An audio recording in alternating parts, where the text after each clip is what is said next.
This is an interactive concept map designed with using Inspiration software, you can see down here, which is about $35 a year, excellent resource for a teacher.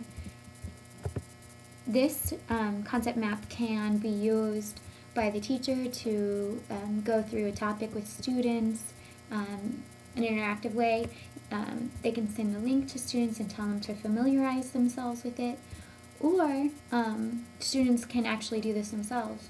So you've got multiple means of representation, multiple means of action and expression, and because of the variety in here, the choice, the ability for students to design this themselves or explore it themselves, I would say that this is definitely a way to include multiple means of engagement in an English classroom. So as you can see, this one here is for English. Probably I would use this anywhere from 9th to 12th grade based on the vocabulary and the literature involved. But allegory, I think, is a type of writing that students really aren't sure how to explain or how to really understand. Even if they've read The Fairy Queen or Lord of the Flies, it might be hard for them to kind of grasp allegory. And I know when I read Lord of the Flies my freshman year of high school, I didn't quite understand allegory and how it was an allegory. So to start off, I'm going to see here allegory. We have a video here. Plato's Allegory of the Cave, perhaps the most famous allegory. Let me show in a parable to what extent our nature is enlightened or unenlightened. Envision human figures living in an underground cave. So as you can see, this is a great way to introduce students, show them a little video before they maybe give them an example of an allegory. And then so they'll kind of have the allegory of their cave in their mind before they explore the rest. So this actually has a definition linked to it too. The expression by means of symbolic fictional figures and actions of truths or generalizations about human existence. We have symbolic representation. And then students can link to the dictionary here and click on these and go if they want more information. So we've got that first part. And then we go into the definition, which we use for literature, which is a definition I created that I thought would be more understandable for students. So we have a figurative device in which a principal subject symbolically represents another real subject that is kept out of view. So that might be a little unclear at first, but as we explore, we can probably get a better picture of this definition. So we'll go to the works of literature first. So allegory is seen in works of literature, at least how we use the term, such as The Butter Battle Book, Lord of the Flies, and The Fairy Queen. So the Fairy Queen represents the true faith of the Church of England versus the Catholic Church. So we're going to have an allegory in here that relates to that. And it has two.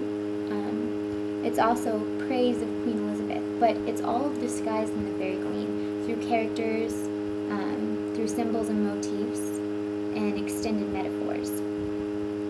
So if we click on it here, let's see, this actually takes us to a video, which is a humorous little video here. So it gives students a better understanding of how Fairy Queen uses.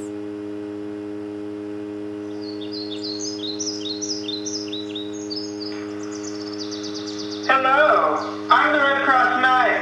I stand for virtue and holiness. As you can see, I'm very badly bruised. That's because I'm still not very good at this whole knight thing. I still have yet to prove myself. This is the Lady Una. She represents truth. She's never told a lie in her whole life. Say hello to every... Una. that's enough of that. But if I were showing this to my students, I'd probably show the whole video and talk about how there's allegory in there. And then we have Lord of the Flies, which a lot of students probably read in the 9th grade. And this represents World War II. And if I were reading this, we could talk more about why it's allegorical to World War II, letting the children run loose like countries. There's a lot of good stuff in there. And then also we have the Butter Battle book, which actually would probably be a better way to start because it's a Dr. Seuss book. One of my favorites for introducing allegory to students because it's so clear.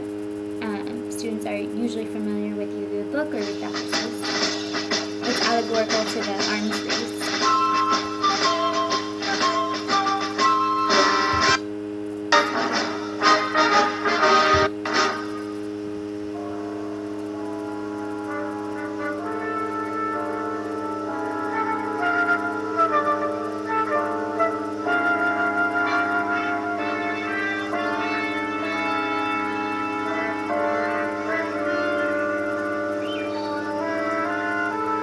On the last day of summer, 10 hours before fall, my grandfather took me out to the wall.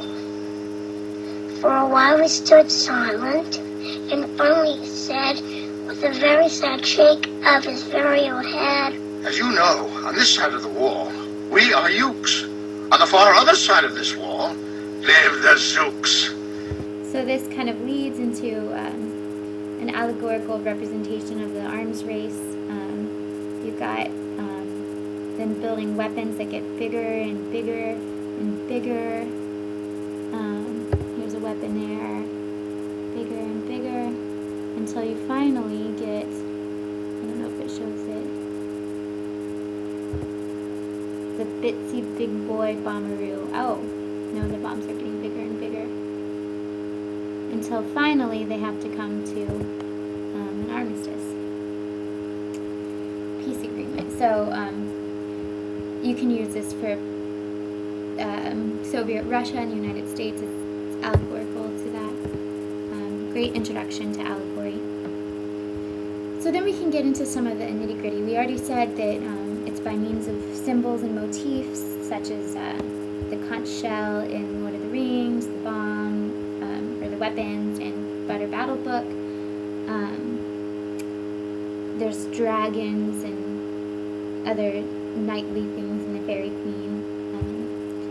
And then it can also be called an extended metaphor, which students might be familiar with. An allegory always includes a moral truth. So in the Fairy Queen, we've got the Church of England is a true faith, the Catholic Church is an imposter. In the Lord of the Flies, we've got the craziness that ensues when children are left to themselves, and how that is allegorical to countries from World War II. And then in the Butter Battle Book, the moral truth is the arms race and how the Zooks and the Nooks or something are so similar, but they still hate each other and are building up against each other. So we've got the moral truth there. Sometimes we have themes of religion, themes of war. A lot of times it'll be either themes of religion or themes of war or both. A lot of times there's an allegorical name such as Duessa from the Fairy Queen, which means two-faced, and represents as allegorical to Mary Queen of Scots, the Queen of the Church of England, of the Church of the Catholic Church in Ireland. Then we have the Bitsy Big Boy Bomberoo, which is allegorical to the atomic bomb.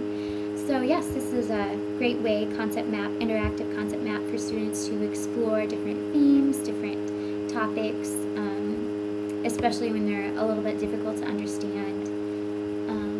I'm a huge fan of concept maps, and we'll probably use it in my classroom a lot, just because of the clear visual representation associated with the words that help explain it, and pictures. It can be linked to videos, other websites.